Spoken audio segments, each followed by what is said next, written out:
بسم اللہ الرحمن الرحیم اللہم صلی علی سیدنا و مولانا محمد بارک وسلم صلاۃ و سلام علیک یا رسول اللہ صلی اللہ تعالی علیہ وآلہ وسلم۔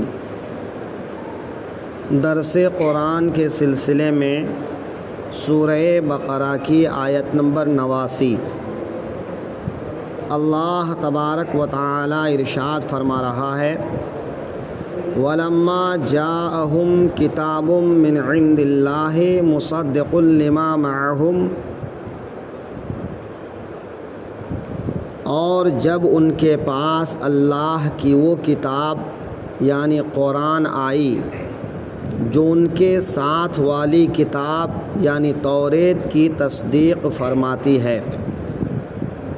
اس سے پہلے آیت میں یہودیوں کی ایک سرکشی کا ذکر ہوا تھا کہ وہ کہتے تھے کہ ہمارے دلوں پر پردہ ہے، وہ نور کا پردہ ہے، تو اللہ تعالیٰ نے ارشاد فرمایا کہ وہ نور کا نہیں بلکہ وہ ظلمت کا پردہ ہے، اور تمہاری سرکشی کی وجہ سے تمہارے دلوں پر پردے پڑے ہوئے ہیں۔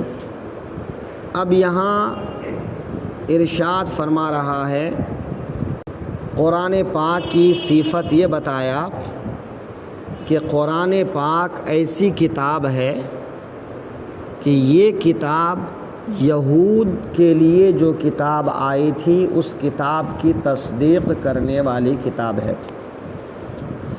کس طرح سے کہ ان کی کتاب میں جو احکام تھے اگرچہ ان احکام کو حضور صلی اللہ علیہ وسلم نے منسوخ فرما دیا، لیکن لوگوں سے اس بات کا اقرار لیا اور لوگوں کو بتایا کہ توریت اللہ کی طرف سے نازل ہونے والی کتاب ہے اور وہ حق ہے۔ توریت میں جو احکام تھے وہ احکام بھی حق تھے۔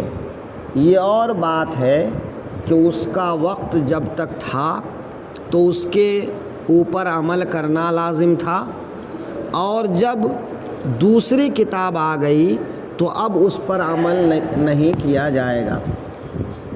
تو اگرچہ اس پر عمل باقی نہیں رہا لیکن اس کی تصدیق تو کر دیا۔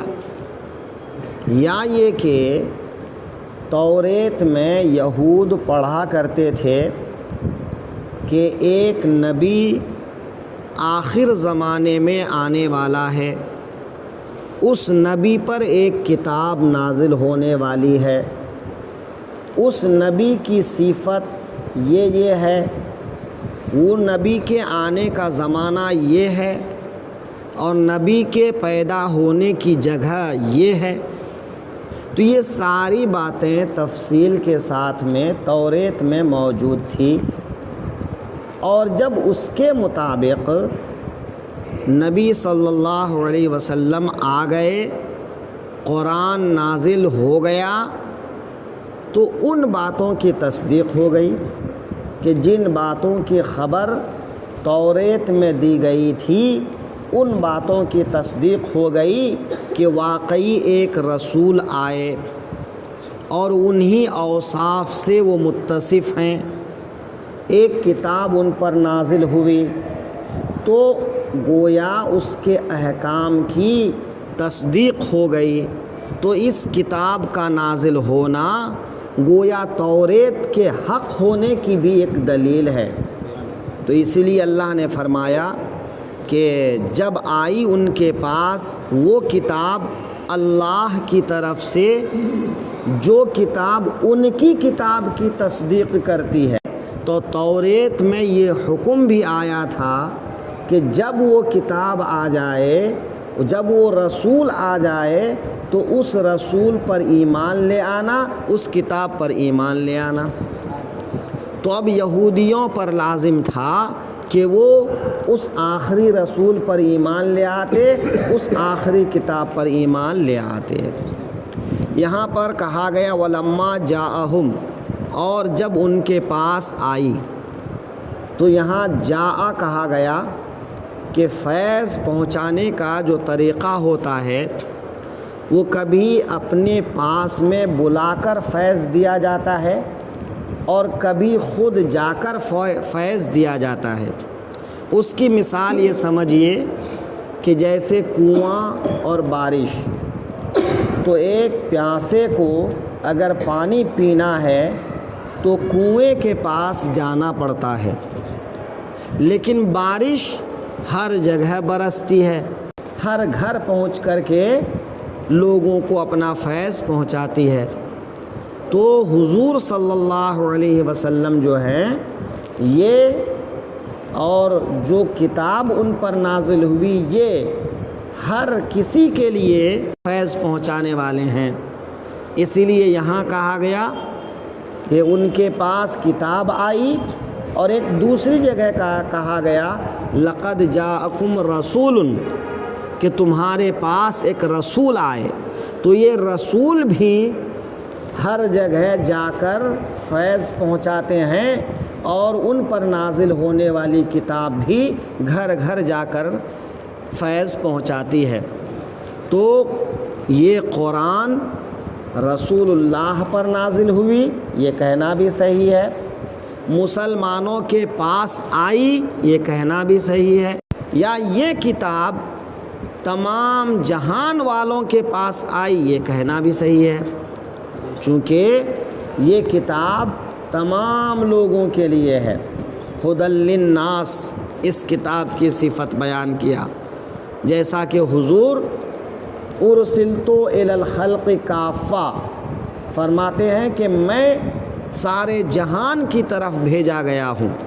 تو جس طرح حضور صلی اللہ علیہ وسلم سارے جہان کی طرف بھیجے گئے ہیں، ویسے ہی یہ کتاب سارے جہان والوں کے لیے آئی ہے۔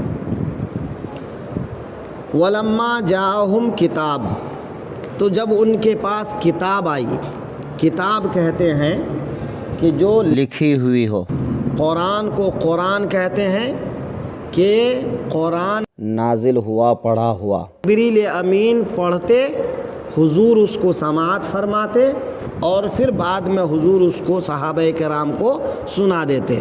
اس اعتبار سے اس کو قرآن کہا جاتا ہے، یا یہ کہ وہ سب سے زیادہ پڑھی جانے والی کتاب ہے، اس لیے اس کو قرآن کہا جاتا ہے۔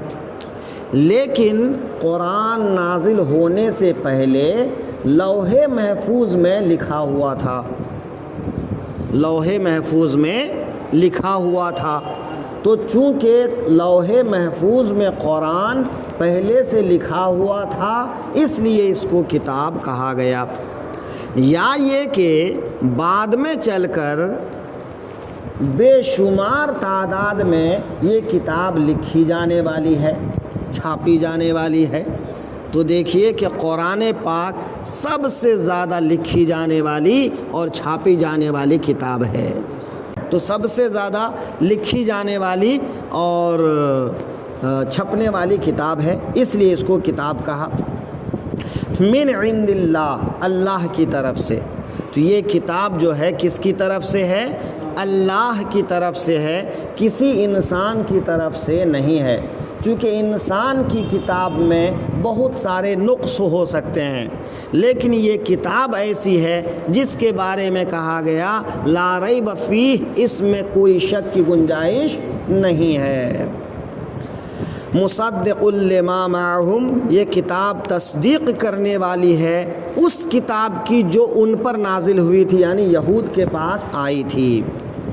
وَكَانُوا مِن قَبْلُ يَسْتَفْتِحُونَ عَلَى الَّذِينَ كَفَرُوا، اور اس سے پہلے وہ اسی نبی کے وسیلے سے کافروں پر فتح مانگتے تھے، ہے نا؟ یعنی یہودی پہلے کمزور تھے مدینے اور اس کے آس پاس میں، کہ مدینے اور خیبر کے جو یہودی تھے وہ بارہا بنو اسد اور بنو غطفان، تو بنو اسد اور بنو غطفان جو ہے یہ مشرکوں کے قبائل تھے اور بڑے قبائل تھے۔ تو جب بھی یہودیوں میں اور ان مشرکین میں جنگ ہوتی تو ہمیشہ وہ ہار جاتے تھے۔ تو انہوں نے جا کر اپنے علماء سے پوچھا کہ کیا ان مشرکین پر جیتنے فتح پانے کی کوئی تدبیر ہو سکتی ہے؟ تو علماء نے کہا کہ ایک دعا سکھا دی کہ تمام سپاہیوں کو یہ دعا یاد کرا دو، اور جب وہ جنگ پر جائیں تو یہ دعا پڑھ کر جائیں۔ اور اس دعا میں کیا تھا کہ اے اللہ، ہم کو ان مشرکوں پر نبی احمد جو کہ امی ہیں ان کے طفیل فتح عطا فرما۔ تو احمد، چونکہ حضور کا نام آسمان پر احمد تھا، حضرت عیسیٰ علیہ السلام نے احمد کے نام سے ہی بشارت دی تھی، تو لوگوں کو اب تک حضور کا نام احمد ہی معلوم تھا، تو اسی نام سے، اور حضور کی ایک صفت ہے امی ہونا، تو اس صفت سے ان لوگوں نے دعا کی اور وہ لوگ فتح یاب ہوئے۔ تو جب بھی وہ کبھی کسی سے جنگ پر جاتے تو یہ دعا پڑھ کر اگر جنگ کرتے تو وہ فتح یاب ہو جاتے۔ تو دیکھیے کہ نبی صلی اللہ علیہ وسلم کے آنے سے قبل وہ ان کے وسیلے سے فتح یاب ہوتے تھے۔ سلمہ نام سے ایک صحابی ہیں، وہ کہتے ہیں کہ حضور کے مبعوث ہونے سے پہلے کی بات ہے کہ ہمارے گاؤں میں، ہمارے علاقے میں ایک یہودی رہا کرتا تھا، اور ہم لوگوں کے لیے ایک جشن کا دن تھا کہ مشرکین ایک جشن منا رہے تھے۔ تو وہ یہودی آیا اور کہا اے مشرکین، تمہیں معلوم ہے کہ تمہارے ساتھ کیا ہونے والا ہے؟ کہا نہیں معلوم۔ تو اس نے کہا کہ تم مرنے کے بعد اٹھائے جاؤ گے، تمہارے اعمال کا حساب کتاب ہوگا۔ یعنی جو آج مسلمانوں کا عقیدہ ہے یہ ساری باتیں اس نے کہا۔ تو کہا پھر تم یہ بات کیسے کہتے ہو؟ تو کہا میں اپنی کتاب میں جو اس نبی کے بارے میں ہے کہ جو نبی عنقریب آنے والا ہے اور وہ انہی باتوں کی دعوت دینے والا ہے، میں انہی کے بارے میں تم سے کہہ رہا ہوں کہ عنقریب وہ نبی آنے والا ہے اور وہ یہ ساری باتیں لوگوں کو بتانے والے ہیں۔ تو لوگوں نے پوچھا بتاؤ کہ وہ کب آنے والے ہیں؟ تو کہا کہ وہ مجلس میں چاروں طرف نظر دوڑا کر دیکھا اور میری طرف اشارہ کر کے کہا کہ اگر اس نوجوان کی عمر لمبی ہوئی تو یہ نوجوان ان کا زمانہ پائے گا، یہ نوجوان ان کا زمانہ پائے گا۔ اچھا، اور یہ بھی بتا دیا کہ وہ نبی مکہ اور یمن ان میں سے کہیں آئیں گے، کہ مکہ میں یا یمن میں۔ تو حضور کہاں تشریف لائے؟ مکہ میں۔ اور وہ کہتے ہیں کہ ابھی کچھ دن گزرے تھے کہ حضور کے مبعوث ہونے کا چرچا ہونے لگا۔ جب حضور کے مبعوث ہونے کا چرچا ہونے لگا، حضور مدینے میں آئے تو ہم نے ان پر ایمان لایا اور ہم سب مسلمان ہو گئے۔ لیکن وہ یہودی جو ہم سے یہ باتیں کہا تھا وہ مسلمان نہیں ہوا اور وہ مخالفت کرنے لگا۔ تو ہم نے ان سے کہا ارے تم نے ہم سے کہا تھا، کیا تم اپنی کہی ہوئی باتیں بھول گئے؟ تو کہا نہیں، میں اپنی کہی ہوئی باتیں نہیں بھولا ہوں، میں جانتا ہوں، لیکن یہ وہ نبی نہیں ہے جن کے بارے میں تم کو بتایا تھا۔ تو دیکھیے کہ یہ حسد میں مبتلا ہو کر ان لوگوں نے انکار کیا۔ تو یہودیوں کا حال یہ ہے کہ یہودی اچھی طرح پہچانتے تھے، لیکن اس کے باوجود انہوں نے ایمان لانے سے انکار کیا، حسد کیا۔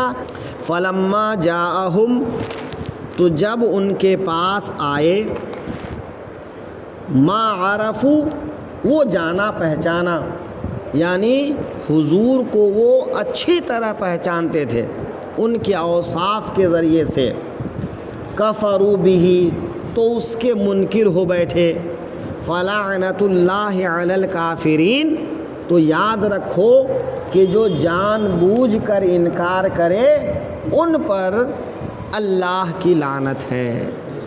تو ان یہودیوں کے لیے کہا گیا کہ ان یہودیوں پر اللہ کی لعنت ہے، کیونکہ مشرکین کو تو معلوم ہی نہیں تھا، لیکن ان یہودیوں کو اچھی طرح سے معلوم تھا، ہے نا۔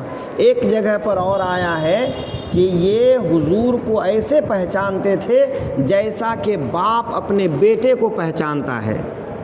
تو جس طرح باپ اپنے بیٹے کو پہچانتا ہے، اسی طرح سے یہ لوگ حضور کو پہچانتے تھے اپنی کتاب کے ذریعے سے، کہ اس کتاب میں حضور کا تذکرہ موجود تھا، لیکن چونکہ یہ دوسرے قبیلے میں پیدا ہو گئے اس لیے وہ حسد میں مبتلا ہو گئے۔